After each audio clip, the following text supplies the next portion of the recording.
हूं आपके साथ वर्षा शर्मा। रुक करेंगे देश और दुनिया की तमाम खबरों की ओर।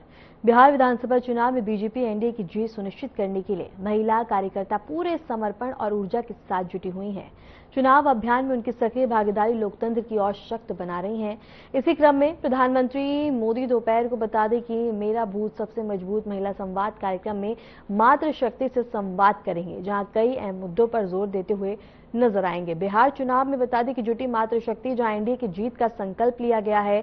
महिलाओं की सक्रिय भागीदारी इसमें देखने को मिल रही है। लोकतंत्र को सशक्त बना रही हैं महिलाएं, जहां प्रधानमंत्री नरेंद्र मोदी दोपहर में बता दें कि महिला संवाद करते हुए नजर आएंगे।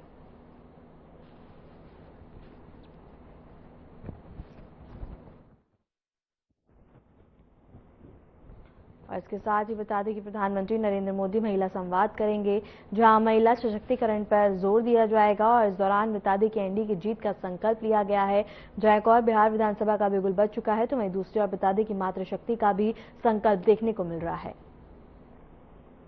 उत्तराखंड के मुख्यमंत्री पुष्कर सिंह धामी उधम सिंह नगर की काशीपुर में आयोजित अर्बन डेवलपमेंट कॉन्फ्रेंस कार्यक्रम में शामिल हुए। कार्यक्रम के दौरान मुख्यमंत्री ने शहरी विकास से जुड़ी योजनाओं और नीतियों पर विस्तार से चर्चा की। उन्होंने कहा कि राज्य सरकार का लक्ष्य है कि उत्तराखंड के शहरों को स्मार्ट, स्वच्छ और पर्यावरण अनुकूल बनाया जाए। मुख्यमंत्री धामी ने अधिकारियों को निर्देश दिए कि शहरी क्षेत्रों में यातायात प्रबंधन, कचरा निस्तारण, जल निकासी व्यवस्था और हरित क्षेत्र के विकास पर विशेष ध्यान दिया जाए। कार्यक्रम में शहरी विकास विभाग के अधिकारी, नगर निकाय प्रतिनिधि, विशेषज्ञ और जनप्रतिनिधि मौजूद रहे। मुख्यमंत्री ने कहा कि जन सहभागिता से ही शहरी विकास के लक्ष्यों को सफलतापूर्वक प्राप्त किया जा सकता है। कार्यक्रम में मंच पर आसीन भारतीय जनता पार्टी के प्रदेश के अध्यक्ष और राज्यसभा के सांसद आदरणीय महेंद्र भट्ट जी, काशीपुर विधानसभा के लोकप्रिय विधायक आदरणीय त्रिलोक सिंह चीमा जी, महापौर श्री दीपक बाली जी, भारतीय जनता पार्टी के जिलाध्यक्ष श्री मनोज पाल जी, प्रदेश महामंत्री भारतीय जनता पार्टी श्रीमती दीप्ति रावत जी, श्री कुंदन परिहार जी, हमारे सभी महापौर, पूरे प्रदेश के आए हुए हमारे सभी नगर पालिकाओं, नगर पंचायतों के सभी अध्यक्षगण, सभी हमारे अन्य आए हुए सभी पदाधिकारीगण, शहरी विकास विभाग के सचिव श्री नितेश जी, निदेशक श्री विनोद गिरी गोस्वामी जी एवं समस्त अधिकारीगण, कर्मचारीगण, समस्त मीडिया के सभी हमारे मित्र, काशीपुर क्षेत्र के सभी मेरे भाइयों एवं बहनों, मैं सबसे पहले तो आज राज्य स्थापना के रजतोत्सव के अवसर पर आयोजित इस विशिष्ट सम्मेलन में, जिसमें मैं देख पा रहा हूं पूरे एक कोने से लेकर दूसरे कोने तक अनेक स्थानों से, सुदूरवर्ती क्षेत्रों से पहुंचे हुए हमारे सभी प्रतिनिधिगण इस विशिष्ट सम्मेलन में उपस्थित हैं। हमारे प्रदेश की शहरी सरकार के आप सभी कर्णधारों का मैं हार्दिक स्वागत करता हूं, आप सभी का अभिनंदन करता हूं। साथ ही उत्तराखंड राज्य स्थापना की रजत जयंती वर्ष और रजतोत्सव और राज्य स्थापना दिवस की आप सभी को अग्रिम बधाई एवं शुभकामनाएं देता हूं। इस अवसर पर जहां हमारी शहरी क्षेत्रों के विकास की जिम्मेदारी जिनके कंधों पर है, ऐसे प्रतिनिधियों के बीच में मैं उत्तराखंड राज्य निर्माण में अपना सर्वस्व निछावर करने वाले हमारे सभी ज्ञात अज्ञात अमर बलिदानियों और राज्य आंदोलनकारियों को भी सत सत नमन करता हूं। साथ ही ये हम सभी के लिए अत्यंत गर्व का विषय है कि हमारा गौरवशाली राज्य अनेक चुनौतियों का सामना करते हुए, अनेक उपलब्धियों को हासिल करते हुए 25 वर्ष का समय पूरा कर रहा है, 25 वर्ष पूरे करने जा रहा है। और राज्य निर्माण के प्रारंभिक वर्षों में जब हमारे शहर अपने स्वरूप में ढल रहे थे, तब हमारे निकायों के सामने बुनियादी सुविधाओं के साथ साथ आवश्यक संसाधनों का भी अभाव हुआ करता था। साथ ही राज्य की भौगोलिक परिस्थितियों और बार बार आने वाली प्राकृतिक आपदाओं ने भी विकास कार्यों को अत्यधिक प्रभावित किया। इस वर्ष भी हमने देखा, हमने पूरे राज्य के अंदर अनेक आपदाओं का सामना किया और उससे बड़ी जनहानि, पशु हानि, अनेक लोगों ने अपने परिजनों को खोया, अनेक का अवस्था, अपना स्ट्रक्चर हमारे पूरी तरह से इस आपदा की भेंट चढ़ गए। परंतु इन 25 वर्षों की इस गौरवशाली यात्रा में हमारे राज्य ने इन सभी चुनौतियों का सामना करते हुए विकास, समृद्धि और सुशासन के नए कीर्तिमान स्थापित किए हैं। मेरा हमेशा से मानना रहा है कि यदि हमारे राज्य की आत्मा गांवों में बसती है तो शहरों में हमारे नागरिकों के सपने और आकांक्षाएं आकार लेते हैं। इसी सोच के साथ हमने शहरी विकास को अपनी प्राथमिकताओं के केंद्र में रखा है। मुझे प्रसन्नता है कि आप सभी हमारे शहरों में न केवल बुनियादी सुविधाएं जनता तक पहुंचाने का काम कर रहे हैं, बल्कि शहर की दिशा और दशा तय करने में अपनी बहुत महत्वपूर्ण भूमिका आप सब निभा रहे हैं।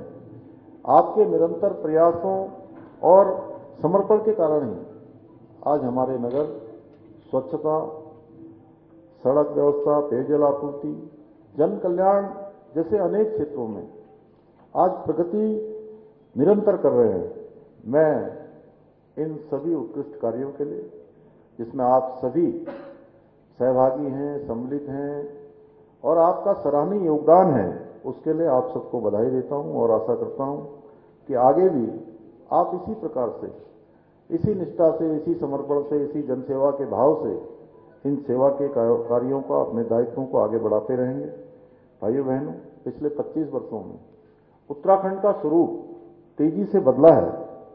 जहां राज्य स्थापना के कालखंड की अगर मैं बात करूं 2001 में, तो हमारी जनसंख्या लगभग 16% थी शहरी क्षेत्रों में। वही आज ये बढ़कर 36% से अधिक हो चुकी है। यही नहीं, राज्य गठन के समय हमारे यहां केवल 63 स्थानीय निकाय थे और देहरादून एकमात्र नगर निगम हुआ करता था।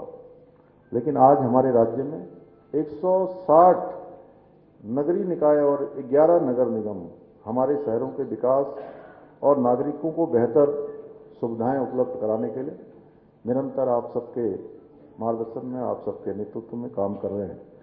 राज्य निर्माण के समय शहरी विकास विभाग का बजट जहां केवल 56 करोड़ रुपए था, वहीं आज ये बढ़कर 1300 करोड़ रुपए से भी अधिक हो गया है। इन बीते 25 वर्षों में हमारे शहरों में न केवल राज्य की अर्थव्यवस्था को नई गति प्रदान की है, बल्कि रोजगार और स्वरोजगार के भी अनगिनत अवसर भी सृजित किए गए हैं। भाइयों बहनों, आदरणीय प्रधानमंत्री जी का मंत्र सबका साथ, सबका विकास, सबका विश्वास, सबका प्रयास के सिद्धांत पर चलते हुए भारत को विकास और समृद्धि की नई ऊंचाइयों पर पहुंचाया है। स्वच्छ भारत मिशन के माध्यम से आज देश के अंदर लाखों शहरों, कस्बों और नगरों में साफ सफाई की एक नई कार्य संस्कृति विकसित हुई है। अमृत योजना के द्वारा शहरी बुनियादी ढांचे जैसे जल आपूर्ति, सीवरेज, हरित स्थानों को सशक्त किया गया है। स्मार्ट मिशन द्वारा शहरी विकास को तकनीकी और नागरिक सुविधाओं के साथ जोड़ते हुए एक आदर्श नगर विकास का मॉडल प्रस्तुत करने का प्रयास किया जा रहा है। प्रधानमंत्री आवास योजना के अंतर्गत लाखों गरीब परिवारों को अपने खुद के पक्के घर प्राप्त हुए हैं। जिनका सपना हुआ करता था पक्का घर का, उनका सपना साकार करने का काम आदरणीय प्रधानमंत्री नरेंद्र मोदी जी की सरकार में साकार हुआ है।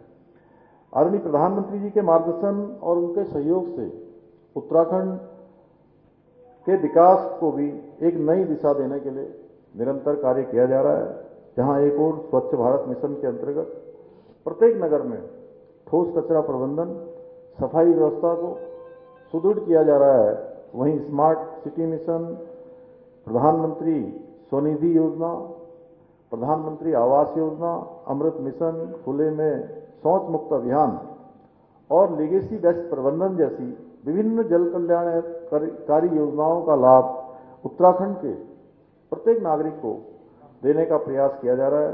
इसके साथ ही शहरी क्षेत्रों के गरीब परिवारों को सुलभ सुविधाएं स्वास्थ्य की उपलब्ध कराने के उद्देश्य से प्रदेश में पहली बार 82.5 करोड़ रुपए की लागत से 52 स्थानीय निकायों में 115 urban health and wellness centre स्थापित किए जा रहे हैं, जिसमें से लगभग 40 केंद्रों का शुभारंभ भी हो चुका है, संचालन भी प्रारंभ हो गया है, जबकि आगामी 1 माह के भीतर सभी केंद्रों पर ये सुविधाएं प्रारंभ कर दी जाएंगी। हमने एक और जहां राज्य में निराश्रित गोवंश को आश्रय देने के उद्देश्य से आश्रय योजना प्रारंभ की है, वहीं स्थानीय निकायों में श्वानों की बढ़ती हुई संख्या की रोकथाम हेतु एनुअल बर्थ कंट्रोल योजना की शुरुआत भी की है। हम प्रत्येक नगर निकाय में रजत जयंती पार्कों का निर्माण करा रहे हैं, जिसमें से अब तक 57 पार्कों की स्वीकृति प्रदान की जा चुकी है। भाइयों बहनों, हम उत्तराखंड राज्य स्थापना की रजत जयंती के अवसर पर अपने प्रदेश के प्रत्येक क्षेत्र में अग्रणी बनाने का संकल्प लेकर काम कर रहे हैं कि हमारा राज्य अग्रणी राज्य बने, हमारा राज्य आदर्श राज्य बने। हमारी राज्य सरकार जहां एक और प्रदेश में शिक्षा के क्षेत्र में स्वास्थ्य, पेयजल, सड़क, खेल, हवाई कनेक्टिविटी जैसे प्रमुख क्षेत्रों में आधुनिक इंफ्रास्ट्रक्चर विकसित करने की दिशा में अनेक सार्थक प्रयास इस क्षेत्र में किए जा रहे हैं, वहीं local for vocal, make in India, startup India जैसी पहलों के माध्यम से विकसित भारत एवं विकसित उत्तराखंड बनाने के स्वप्न को साकार करने की दिशा में भी तेजी से काम किया जा रहा है। हम राज्य में स्थानीय अर्थव्यवस्था और पर्यटन को बढ़ावा देने के लिए कई योजनाओं पर कार्य कर रहे हैं। एक और जहां एक जनपद दो उत्पाद योजना के माध्यम से स्थानीय आजीविका के अवसरों को बढ़ाने का काम कर रहे हैं, वहीं हाउस ऑफ हिमालयाज ब्रांड के माध्यम से हमारे पारंपरिक उत्पादों को राष्ट्रीय और अंतर्राष्ट्रीय स्तर पर व्यापक पहचान दिलाने का भी काम कर रहे हैं। इसके साथ ही state millet mission, farm machinery bank, apple mission, नई पर्यटन नीति, नई फिल्म नीति, home stay, wed in Uttarakhand और स्वरोजगार योजना जैसी पहलों के माध्यम से हम स्थानीय अर्थव्यवस्था को मजबूती प्रदान करने का भी बृहत कार्य आगे बढ़ा रहे हैं। इन योजनाओं से न केवल रोजगार के अवसर बढ़ रहे हैं, बल्कि पर्यटन और कृषि के क्षेत्र में नई नई संभावनाओं के गुरु तेग बहादुर जी के 350वें शहीदी पर्व के आयोजन की तैयारी को लेकर हरियाणा निवास चंडीगढ़ में एक सर्वदलीय बैठक आयोजित की गई।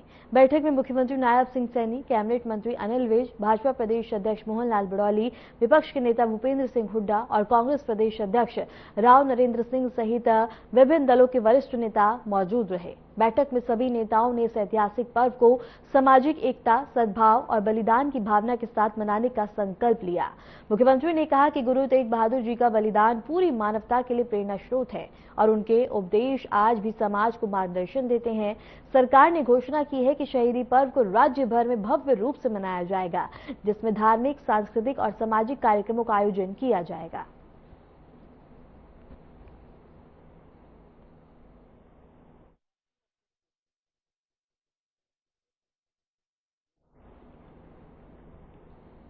उत्तर प्रदेश के मुख्यमंत्री योगी आदित्यनाथ ने राज्य में कानून व्यवस्था की स्थिति और आगामी देव दिवाली समारोह की तैयारी को लेकर आज वीडियो कॉन्फ्रेंसिंग के माध्यम से अधिकारियों के साथ समीक्षा बैठक की। मुख्यमंत्री ने अधिकारियों को निर्देश दिए कि देव दीपावली के दौरान सुरक्षा, स्वच्छता और यातायात व्यवस्था में किसी भी प्रकार की लापरवाही नहीं होनी चाहिए। उन्होंने कहा कि आयोजन प्रदेश की संस्कृति, आस्था और परंपरा का प्रतीक है, इसलिए इसे पूरी भव्यता और शांति के साथ मनाया जाए। सीएम ने सभी जिलाधिकारियों और पुलिस अधीक्षकों को आदेश दिया कि घाटों और प्रमुख स्थलों पर सुरक्षा कर्मियों की प्राप्त तैनाती सुनिश्चित की जाए और भीड़ नियंत्रण के प्रभावी उपाय भी किए जाएं।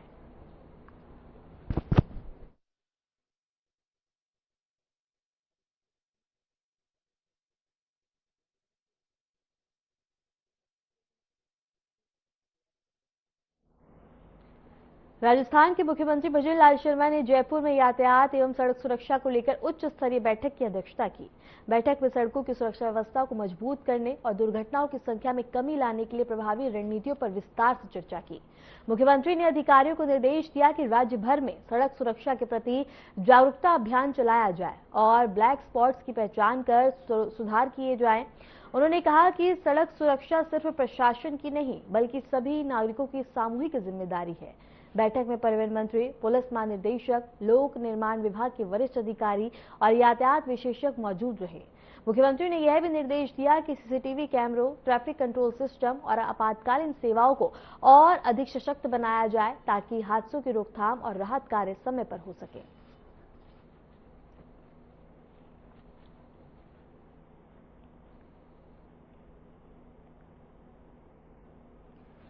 केंद्रीय इलेक्ट्रॉनिक्स एवं सूचना प्रौद्योगिकी मंत्री अश्विनी वैष्णव ने गुजरात के मुख्यमंत्री भूपेंद्र पटेल के साथ सेमीकंडक्टर फैब परियोजना और डुलेरा की सेमीकंडक्टर सिटी के रूप में विकसित करने को लेकर एक समीक्षा बैठक की।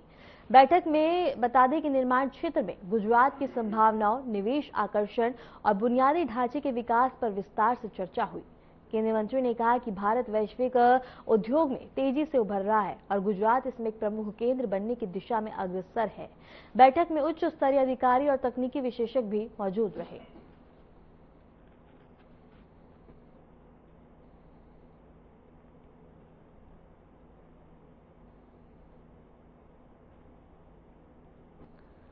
मध्य प्रदेश के मुख्यमंत्री डॉक्टर मोहन यादव राज्य के 70वें स्थापना दिवस समारोह में लगातार शामिल हो रहे हैं।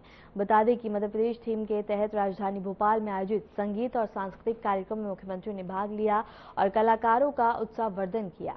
कार्यक्रम में प्रदेश के मंत्री, वरिष्ठ अधिकारी, सांस्कृतिक कलाकार और बड़ी संख्या में नागरिक मौजूद रहे। मंच पर लोक संगीत, नृत्य और पारंपरिक वाद्य यंत्रों की गूंज से पूरा माहौल उत्सवमय होता हुआ नजर आया।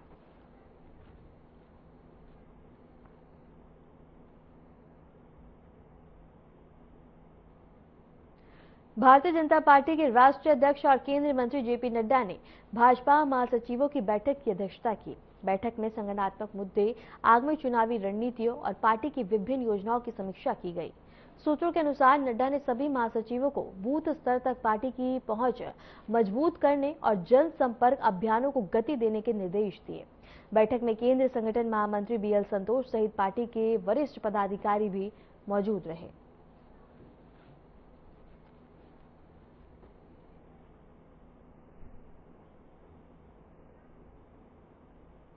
एकीकृत प्रतिष्ठान महानिदेशक लेफ्टिनेंट जनरल अजय रामदेव ने कहा कि सशक्त बलों ने खेल भारत नीति 2025 और राष्ट्रीय खेल विकास विधेयक के साथ तालमेल बनाकर जवाबदेही और शक्तिकरण सुनिश्चित किया है। उन्होंने बताया कि महिला एथलीटों को शामिल करना हालिया उपलब्धि और लक्ष्य मिशन 2037 के तहत भारत को ओलंपिक में मजबूत स्थान दिलाना है।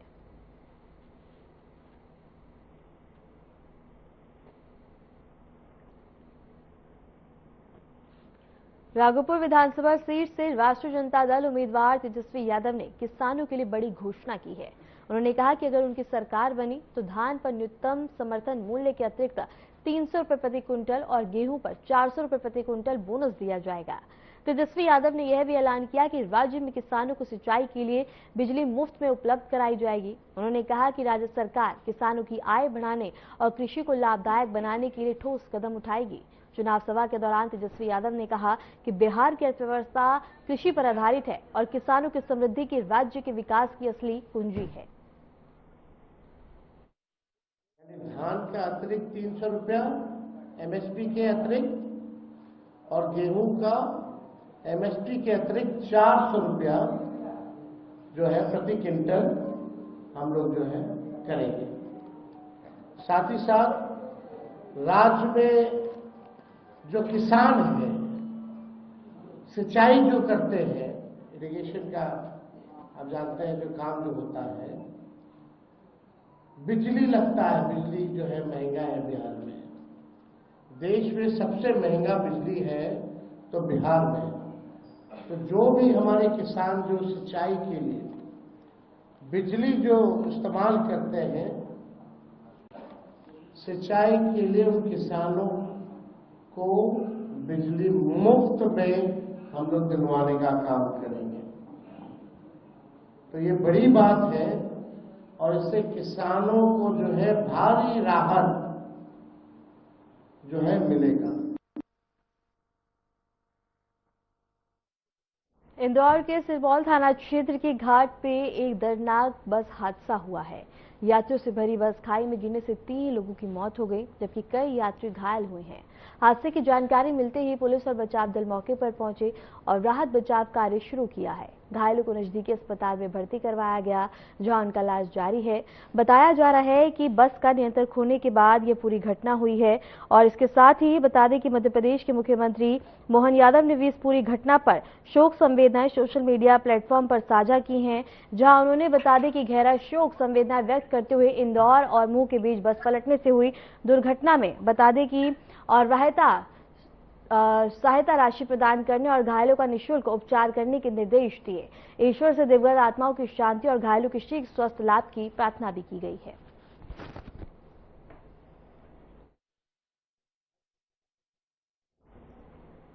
उत्तर प्रदेश के बाराबंकी जिले में देर रात एक दर्दनाक सड़क हादसा हो गया। देवा थाना क्षेत्र के अंतर्गत देवा फतेहपुर मार्ग पर ट्रक और आर्टिका कार की आमने सामने टक्कर में 6 लोगों की मौत हो गई, जबकि 2 लोग गंभीर रूप से घायल हो गए। बाराबंकी के पुलिस अधीक्षक ने जानकारी दी है कि हादसा रात करीब 10 बजे हुआ, जब दोनों वाहन विपरीत दिशाओं से आ रहे थे और तेज रफ्तार में आमने सामने भिड़ंत हो गई।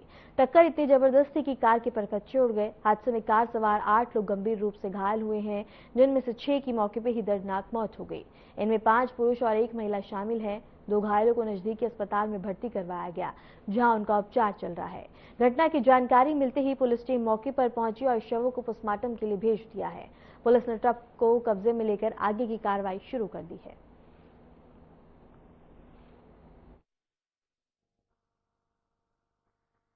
ये आप लोगों को अवगत कराना है कि करीब 10 बजे के करीब आज हमारे देवा फतेहपुर रोड पे, जो कि थाना देवा में पड़ता है, वहाँ पे एक अर्टिगा कार और एक ट्रक का एक्सीडेंट हो गया, जिसमें जो अर्टिगा में सवार 8 व्यक्ति थे वो गंभीर रूप से घायल हो गए और उसमें 6 लोगों की मृत्यु हो गई है।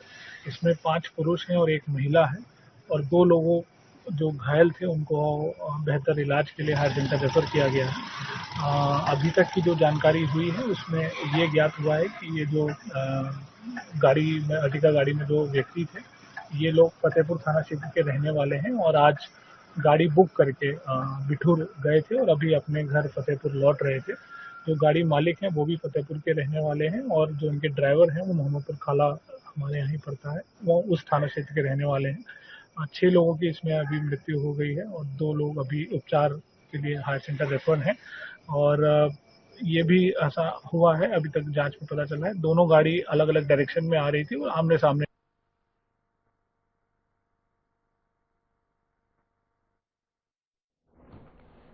फिलहाल के लिए खबरों में इतना ही और ऐसे देश और दुनिया की तमाम खबरों को जानने के लिए बने रहें हमारे साथ।